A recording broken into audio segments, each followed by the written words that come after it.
నమస్తే మాటే మంత్రం కార్యక్రమానికి స్వాగతం. మన కార్యక్రమంలో ప్రతి వారం ఏదో ఒక అంశం గురించి తెలుసుకుంటూ ఉన్నాం. ఈ క్రమంలో ఈరోజు మానసిక ఒత్తిడి గురించి తెలుసుకోబోతున్నాం. సైకాలజిస్ట్ డాక్టర్ ఐఎస్ శ్రవంతి గారి ద్వారా తెలుసుకుందాం. నమస్తే శ్రవంతి గారు. నమస్తే. మానసిక ఒత్తిడి ఎందువల్ల ఏర్పడుతుంది? మానసిక ఒత్తిడి అన్నది ఒక రకమైన అనీజీ ఫీలింగ్ అని మనం చెప్పొచ్చండి. ఈ అనీజీ ఫీలింగ్ ఎందువల్ల కలుగుతుంది అంటే, ఒక వ్యక్తి తన ఎన్వైరన్మెంటల్ పరిస్థితులకు అనుగుణంగా తను మారవలసి వచ్చినప్పుడు, ఆ కోపప్ బిహేవియర్ను అందుకోలేనప్పుడు తనలో ఒక విధమైన అన్కంఫర్టబుల్ అనీజీనెస్ అనేది ఫామ్ అవుతుంది. అంటే తను మానసికంగా ఎమోషనల్గా కొంత ప్రెషర్కు గురి అవుతాడు, విపరీతమైన ప్రెషర్కు గురి అవుతాడు. ఈ భావననే మనము స్ట్రెస్ అని చెప్పవచ్చు, సైకలాజికల్ స్ట్రెస్ అని కూడా అనవచ్చు. మానసిక ఒత్తిడి ఎన్ని రకాలు శ్రవంతి గారు? మానసిక ఒత్తిడి రకాలను వివరించే ముందు మానసిక ఒత్తిడికి దోహదపడే అంశాలను నేను ముందుగా వివరిస్తానండి. ఈ మానసిక ఒత్తిడిని ఎక్కువ చేసే, అంటే దానికి ప్రేరేపించే విషయాలను మనము స్ట్రెస్ బస్టర్స్ అంటాం. ఈ స్ట్రెస్ బస్టర్స్ అనేటివి ప్రతి ఒక్క వ్యక్తికి తాను ప్రస్తుతం ఉన్న పరిస్థితుల మీద ముందుగా ఆధారపడుతుందండి.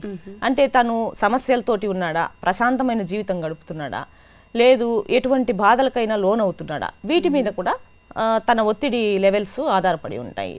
రెండవది, ప్రతి ఒక్క వ్యక్తికి తనకు ఒత్తిడిని తట్టుకునే సామర్థ్యం, అంటే levels of coping up with stress అంటాం. ఈ లెవెల్స్ కూడా ఒక్కొక్క వ్యక్తికి ఒక్కొక్క రకంగా ఉంటాయండి. ఈ స్థాయిని బట్టి కూడా అతనిలో స్ట్రెస్ ఎలా ఉంటుంది అని మనము నిర్ధారించవచ్చు. మూడవది, తన పాస్ట్ ఎక్స్పీరియన్సెస్, గత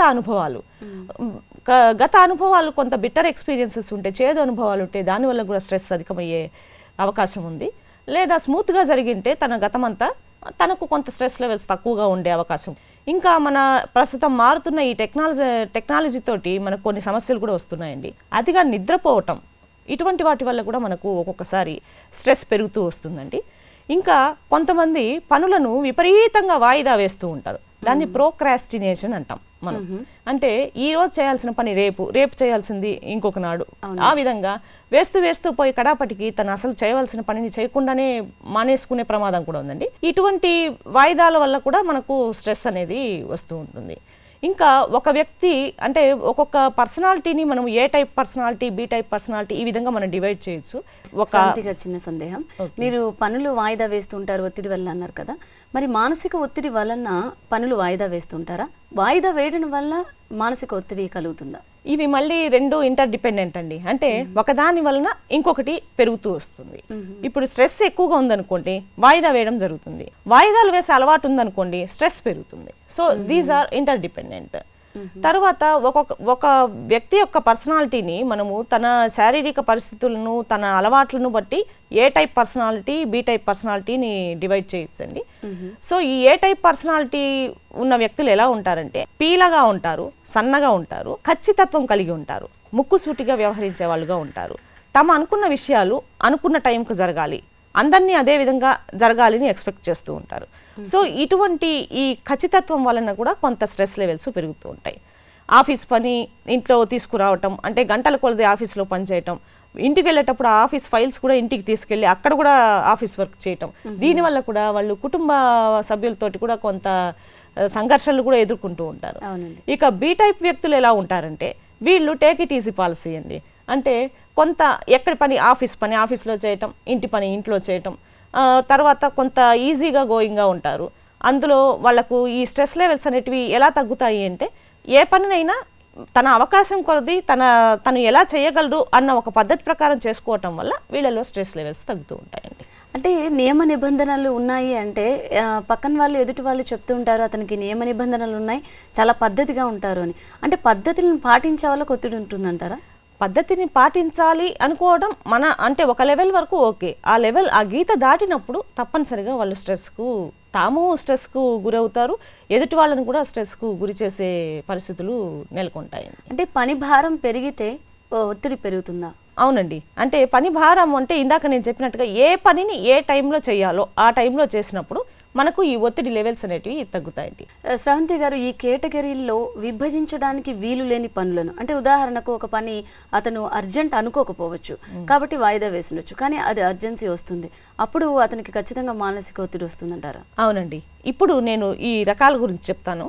అంటే మానసిక ఒత్తిడి కొన్నిసార్లు టెంపరీగా తాత్కాలికంగా విపరీతమైన లెవెల్స్లో ప్రెషర్ కలగటం వల్ల జరుగుతుంటుంది. దాన్ని అక్యూట్ స్ట్రెస్ అంటాం. అంటే ఇది తాత్కాలికంగా మాత్రమే ఉంటుంది, కానీ చాలా హై ఇంటెన్స్ ప్రెషర్ ఉంటుంది. అటువంటివి అప్పటికప్పుడు చేసేయటం వల్ల మనకు ప్రెషర్ కొంత స్ట్రెస్ లెవెల్స్ తగ్గుతాయండి. నెక్స్ట్ వచ్చి క్రానిక్ స్ట్రెస్ లెవెల్స్ అంటాం. ఈ క్రానిక్ స్ట్రెస్ లెవెల్స్ అంటే దీర్ఘకాలికంగా ఒక వ్యక్తి తరచూ స్ట్రెస్కు గురవుతూ ఉంటాడు.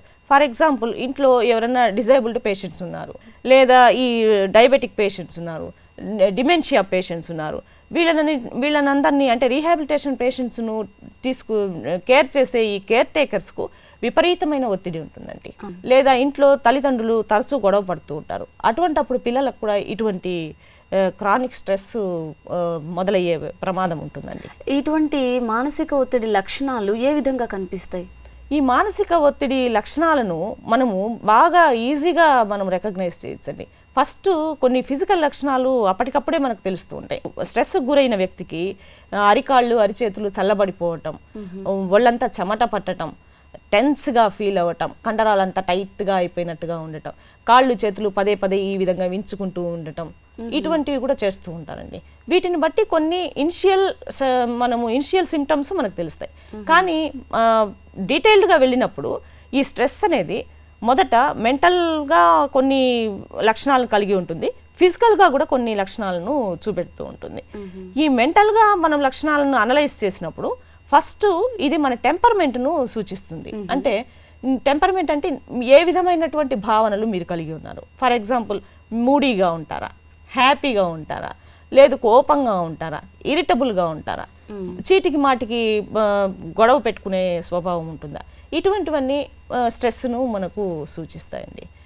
నెక్స్ట్, మన ఫీలింగ్స్ ఎలా ఉన్నాయి అంటే ఎప్పుడు చింతగా ఉండటం, దుఃఖంగా ఉండటం, ఒంటరితనాన్ని కోరుకోవటం, నేను ఒంటరిగా ఉంటాను, అలూఫ్గా ఉంటాను అంటే సోషలైజేషన్ తగ్గిపోయి ఐసోలేటెడ్గా ఉండటం, ఇటువంటివి కూడా కొంత మన ఫీలింగ్స్ను తెలుపుతూ ఉంటాయండి. మీ ఆలోచన విధానం అంటే మామూలుగా స్ట్రెస్ గురైన వ్యక్తి దేని మీద కాన్సన్ట్రేట్ చేయలేకపోతాడు. అంటే ఒక ఐటమ్ నుంచి ఇంకొక ఐటమ్కు తరచూ జంప్ అయిపోతూ ఉంటాడు. ఒకదాని మీద కూడా ఏకాగ్రత అనేది ఉండదు.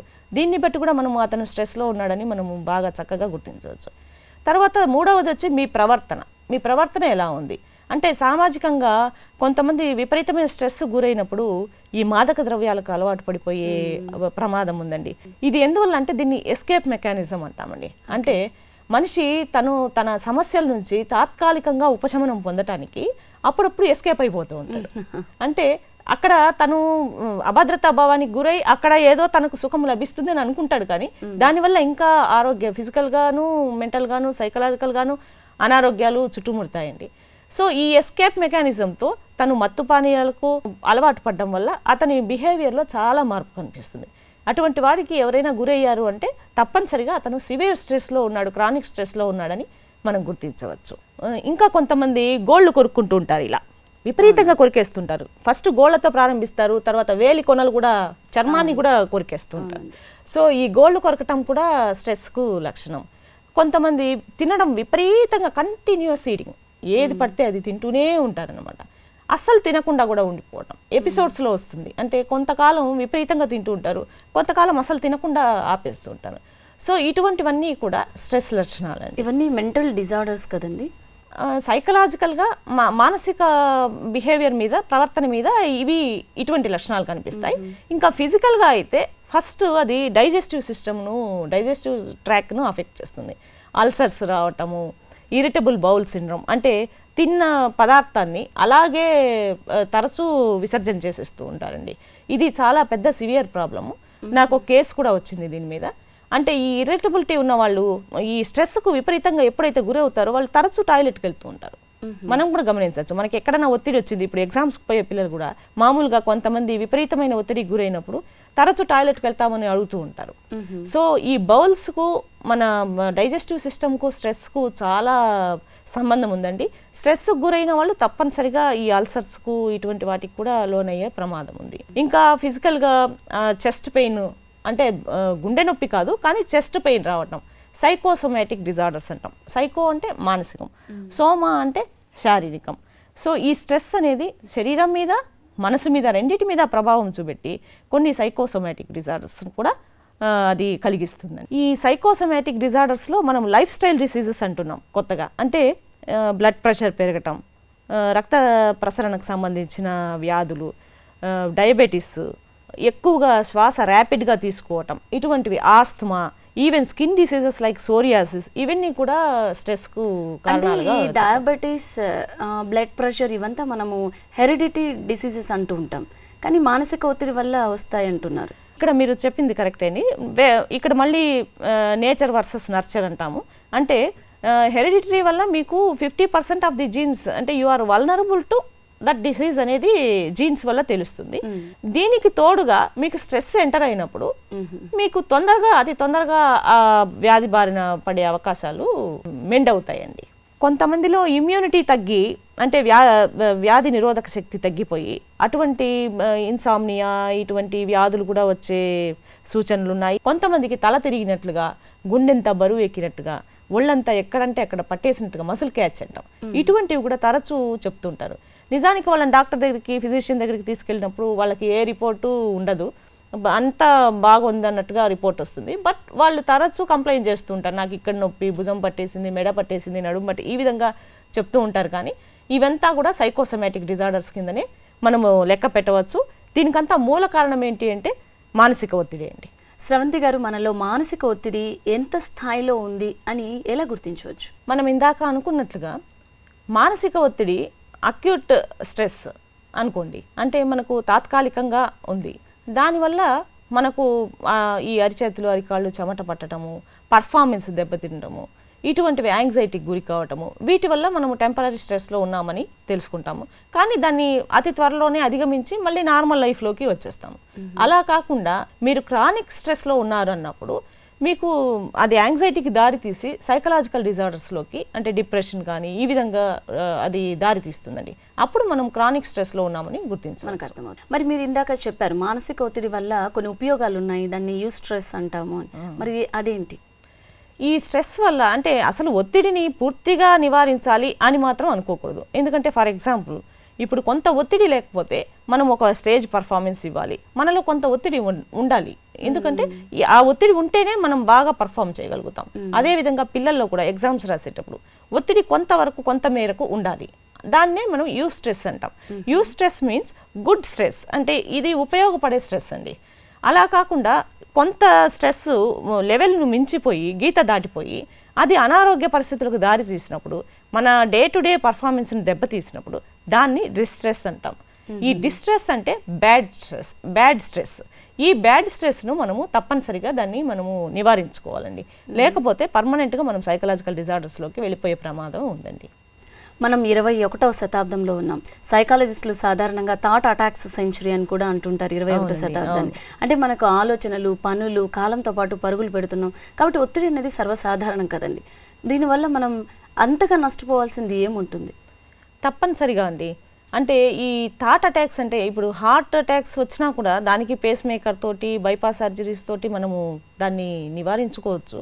కానీ ఈ థాట్ అటాక్ వచ్చిందంటే మాత్రం అతని టోటల్ పర్సనాలిటీ దెబ్బతింటుంది, తన డే టు డే యాక్టివిటీస్ దెబ్బతింటాయి, ఎంప్లాయ్మెంట్లో, వర్క్ ప్లేస్లో దెబ్బతింటాడు, టోటల్గా తన బిహేవియరు, తన ఫ్యూచరు మొత్తం దెబ్బతింటుందండి. సో దాన్ని తప్పనిసరిగా నివారించుకోవాల్సిన అవసరం ఎంతైనా ఉందండి. స్రవంతి గారు, ఈ మానసిక ఒత్తిడిని ఏ విధంగా అధిగమించవచ్చు? నివారణోపాయాలు ఏంటి? మానసిక ఒత్తిడిని పూర్తిగా తీసేయలేము, కానీ దాన్ని తగ్గించుకోవడం మాత్రం చేయవచ్చు. లేదా దానికి ఆ ట్రిగ్గర్స్, అంటే ఏవి మనకు బస్టర్స్గా పనిచేస్తాయి అనే వాటిని కొంత అవాయిడ్ చేయటం ద్వారా కూడా మన స్ట్రెస్ లెవెల్స్ను తగ్గించుకోవచ్చు, స్ట్రెస్ టాలరెన్స్ లెవెల్స్ను పెంపొందించుకోవచ్చు అండి. ఫర్ ఎగ్జాంపుల్, విపరీతమైన ఒత్తిడికి గురవుతూ ఉన్నాము రోజంతా, అటువంటప్పుడు ఎప్పుడైనా మనకు గ్యాప్ దొరికినప్పుడు 20 to 25 minutes, 30 minutes ఈ విధంగా చిన్న కునుకు తీయటం, అంటే నాప్ తీయటం, తర్వాత బాడీ మసాజ్ చేయించుకోవటం, హెడ్ మసాజ్ చేయించుకోవటం, వీటి వల్ల కూడా కొంత స్ట్రెస్ని నివారించవచ్చండి. మీకున్న అంటే ఇటువంటి మసాజ్ల వల్ల మనకు శరీరానికి ఉపశమనం కదండి, మరి మానసిక ఒత్తిడి అనేది ఎలా సంబంధం? ఫిజికల్ క్యారెక్టరిస్టిక్స్ కూడా స్ట్రెస్లో మనకు ఉంటాయి. సో ఫిజికల్గా మనము కంఫర్టబుల్గా ఉన్నప్పుడు ఈ స్ట్రెస్ను కొంతవరకు మనము తప్పనిసరిగా తగ్గించుకుంటాం, అంతే కదండి. మీకున్న ఈ స్ట్రెస్ను కళాత్మకంగా, artistic way of expressing your stress అంటాం దీన్ని. అంటే లలిత కళలు ఉన్నాయి కదండి, అంటే మీకు ఇప్పుడు చాలా ఎమోషనల్గా ఉన్నారు, చిన్న చిన్న పాట రాగం తీయటం, లేదా మంచి పెయింటర్ అయితే మీరు చక్కగా చిత్రలేఖనం గీయటం, కళాత్మకంగా ఆర్టిస్టిక్గా మీ ఎమోషన్స్ను మీరు ఎక్స్ప్రెస్ చేయటం వల్ల కూడా మీ స్ట్రెస్ లెవెల్స్ చాలా తగ్గిపోతాయండి.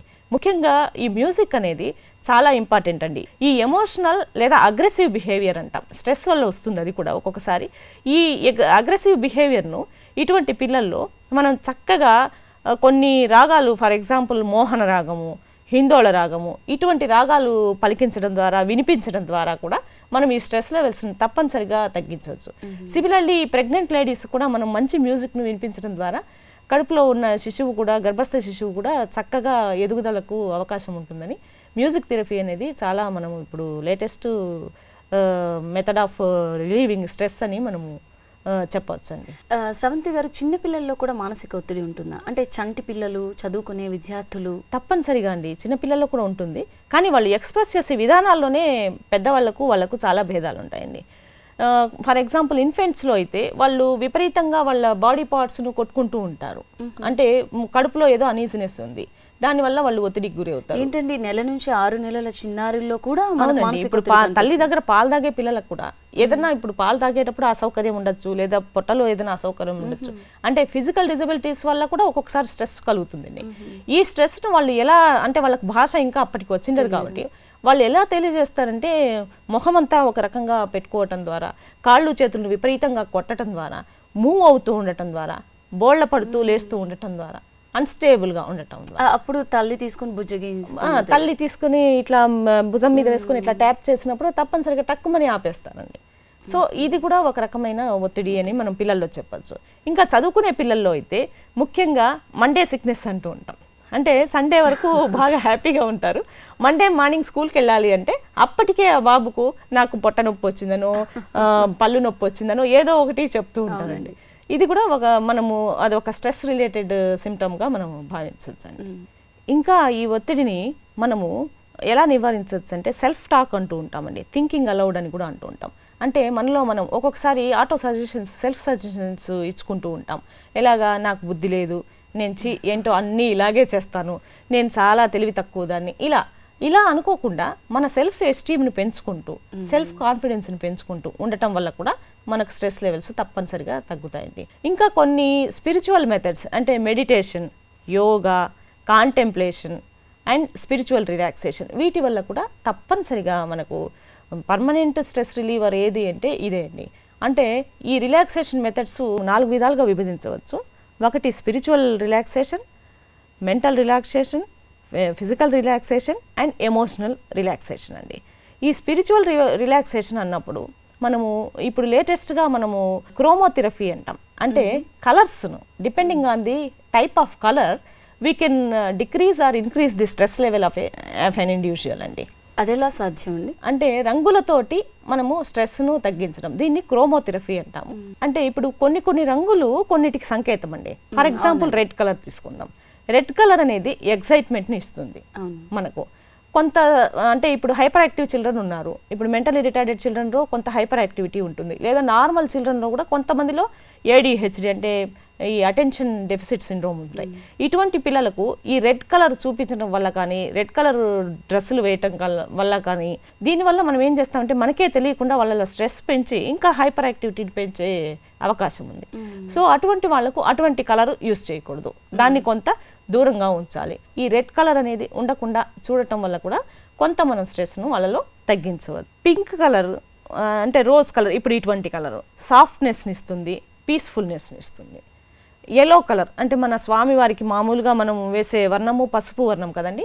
ఈ వర్ణం వలన మనకు మనశ్శాంతి వస్తుంది, ఒక విధమైన శక్తి ఉత్తేజితం అవుతాము, ఒక విధమైన పీస్ఫుల్నెస్ కూడా వస్తుందండి. అందుకనే స్వామివారికి మనము ఎప్పుడు పసుపు రంగు దుస్తులనే చూస్తూ ఉంటాము స్వామివారి భక్తులలో. ఈ పసుపు వర్ణము వేడిని కలిగిస్తుంది, ఆనందాన్ని ఇస్తుంది, ఉత్సాహాన్ని నింపుతుందండి. అందుకే మనం శ్రీవారి భక్తుల్లో ఎక్కువ పసుపు రంగు దుస్తులనే చూస్తూ ఉంటాము. అంటే ఇది ఉత్సాహాన్ని, ఒక విధమైన హ్యాపీనెస్ను కలుగజేస్తుందండి.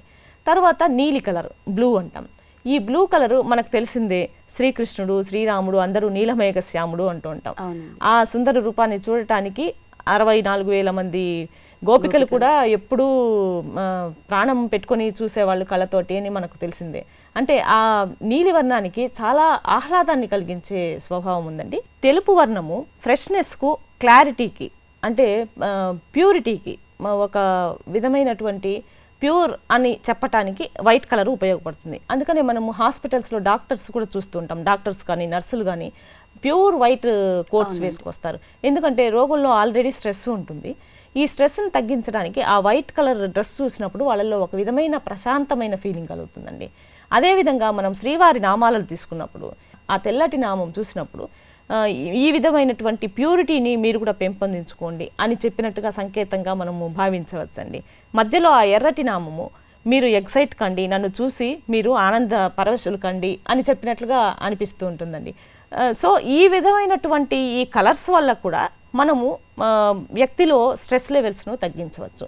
అదేవిధంగా ఒక వ్యక్తి తను ధరించే దుస్తులను కూడా, అంటే ఒక ఇంటర్వ్యూకి వెళ్ళినప్పుడు ఎటువంటి కలర్ వస్త్రాలు వేసుకోవాలి, ధ్యానం చేసేటప్పుడు ఎటువంటివి వేసుకోవాలి, టెంపుల్కి వెళ్ళేటప్పుడు ఎటువంటి వేసుకోవాలి, పండుగలు అయినప్పుడు ఎటువంటి, ఎందువల్ల ఇటువంటి కలర్స్ వాడతామంటే ఒక్కొక్క ప్రత్యేక సందర్భానికి ఆ స్ట్రెస్ లెవెల్ను తగ్గించే కలర్ మనం వేసుకున్నప్పుడు, అంటే ప్రకృతికి సహజంగా మనిషి ఉన్నప్పుడు తప్పనిసరిగా మనిషిలో ఇటువంటి ఈ స్ట్రెస్ లెవెల్స్ అనేటివి తగ్గుతాయండి.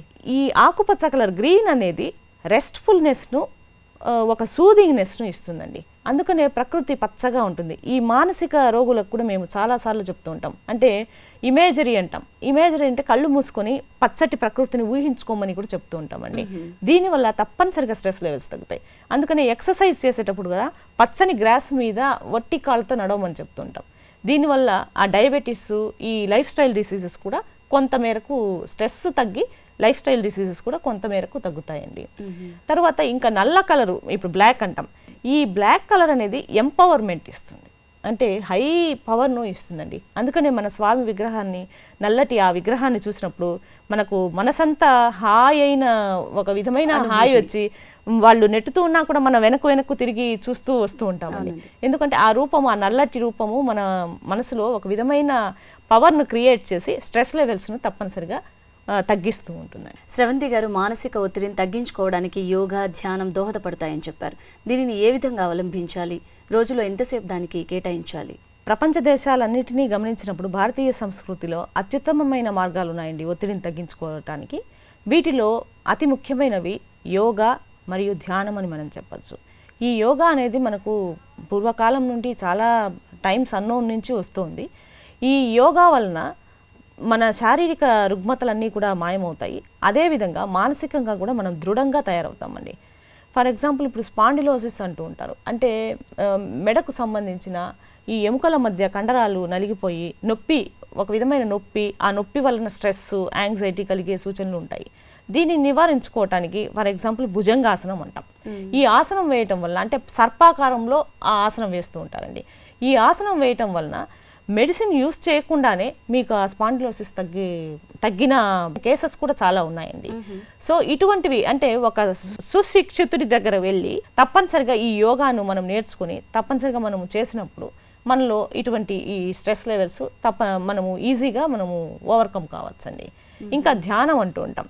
ధ్యానం అన్నప్పుడు ఒక ప్రశాంతమైన వాతావరణంలో పద్మాసనం వేసుకుని చక్కగా చేతులను క్రమమైన పద్ధతిలో పెట్టుకొని కళ్ళు మూసుకొని మన శ్వాస మీద దృష్టి నిలుపుతూ వచ్చిన ఆలోచనలు రాణిస్తూ పోయిన ఆలోచనల గురించి ఎక్కువగా ప్రాముఖ్యం ఇవ్వకుండా వదిలేస్తూ మన మనసును మన ఆత్మ మీద నిమగ్నం చేసి, నేను ఈ ప్రపంచానికి చెందిన వాడిని కాను, నాకు ఎటువంటి అటాచ్మెంట్స్ లేవు, నేను భగవంతుడితో సమానము అనుకుంటూ ఒక విధమైన డిటాచ్మెంట్ను పెంపొందించుకుంటూ మనము కళ్ళు మూసుకొని ఒక 15 నుంచి 20-30 నిమిషాల దాకా ధ్యానం చేసినప్పుడు తప్పనిసరిగా మన ఆత్మజ్ఞానం మన కళ్ళల్లో తప్పనిసరిగా ప్రతిబింబిస్తుందండి.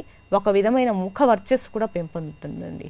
కాబట్టి ఈ ధ్యానం, యోగా అనేటివి మనకు తప్పనిసరిగా భారతీయ సంస్కృతిలో ఉన్న వరం అని చెప్పచ్చండి.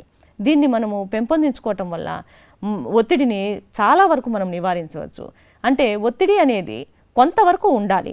ఆ లెవెల్ దాటి, ఆ గీత దాటినప్పుడు అది అనర్థాలకు, సైకోసోమాటిక్ డిజార్డర్స్కు దారితీస్తుంది. కాబట్టి ఆ ఒత్తిడిని ఇటువంటి ఈ ధ్యానం, యోగా వీటిని చేస్తూ మనం తగ్గించుకోవటం వలన ఎంతైనా మనకు మనం ఉపయోగకరంగా ఉంటాము, ప్రయోజనకరంగా ఉంటాము. అదేవిధంగా మనం నివసిస్తున్న సమాజానికి కూడా మనం ఇతోధికంగా సహాయం చేసిన వాళ్ళంగా తయారవ్వగలుగుతామండి. స్రవంతి గారు, ఈ మానసిక ఒత్తిడిని తగ్గించుకునే ప్రయత్నాలలో మనవంతు ఏం చేయాలి? మన శక్తికి మించిన పనులకు నో అని ఖచ్చితంగా చెప్పడం నేర్చుకోవాలండి. ఇంకా ఏంటి అంటే, కొంతమంది వ్యక్తుల వల్ల మనకు విపరీతమైన స్ట్రెస్ కలుగుతూ ఉంటుంది. అంటే వాళ్ళ మాట్లాడే విధానం కానీ, వాళ్ళ నడవడిక కానీ, లేదా వాళ్ళ ప్రభావం మన మీద పడినప్పుడు కానీ ఇటువంటి స్ట్రెస్ లెవెల్స్ మనకు పెరుగుతూ ఉంటాయి. ఇటువంటి వ్యక్తులను మనము సాధ్యమైనంత వరకు అవాయిడ్ చేస్తూ ఉండాలి. మనకి ఇష్టం లేని టాపిక్స్ గురించి చర్చించటం, మన పరిసరాల మీద, ఎన్వైరన్మెంట్ మీద మనము ఆధిపత్యం చెలాయించాలి, ఎట్లయినా దాన్ని కంట్రోల్లోకి తెచ్చుకోవాలి అని. అంటే మన చేతుల్లో లేని వాటి గురించి మనం చాలా ఇబ్బంది పడుతూ ఉంటాం. ఫర్ ఎగ్జాంపుల్, ఎక్కడో బయట వెళ్ళాలి, మీరు విపరీతంగా వర్షం వస్తూ ఉంటుంది, ఈ వర్షం రాకపోతే బాగుండు అని విపరీతంగా స్ట్రెస్ తెచ్చుకుంటూ ఉంటాం. అలా కాకుండా దానికి ప్రత్యామ్నాయం వెతుకోవటం, అంటే గొడుగు తీసుకొని వెళ్ళటం, దీనివల్ల మన పని జరుగుతుంది, మనం ఆ స్ట్రెస్ లెవెల్స్ను తగ్గించుకోవచ్చు. సో ఇటువంటి స్టెప్స్, చర్యలు తీసుకోవటం వల్ల మనము ఈ ఒత్తిడి తీవ్రతను అనేది మనము చాలా వరకు తగ్గించుకోగలుగుతామండి. మనకు కొన్ని పనులు చేయకుండా పెట్టుకున్నప్పుడు, లేదా వివిధ రకాలైన పనులు ఒకే సమయంలో, నిర్ణీత సమయంలో చేయవలసి వచ్చినప్పుడు కూడా మనకు చాలా ఒత్తిడి కలుగుతుందండి. వీటినన్నిటిని ఒక క్రమ పద్ధతిలో టు డూ లిస్ట్ అంటాం, అంటే చిట్టా తయారు చేసుకొని ప్రయారిటైజ్ చేసుకోవటం, ఏ పనులు ముందు చేయాలి, ఏ పనులు వెనుక చేయాలి, ఈ విధంగా మనము దాన్ని ఒక ఇంపార్టెన్స్ ప్రకారంగా ప్రయారిటీ ఇచ్చుకుంటూ చేసినప్పుడు కూడా మనలో స్ట్రెస్ లెవెల్స్ తప్పనిసరిగా తగ్గిపోతాయండి. స్రవంతి గారు, మానసిక ఒత్తిడి లక్షణాలు ఏంటి, దాని ఉపయోగాలు, నష్టాలుంటే దానిని నివారించుకునే మార్గాలు, ఇవన్నీ మాకు చాలా చక్కగా వివరించారు. ధన్యవాదాలండి. ధన్యవాదాలు.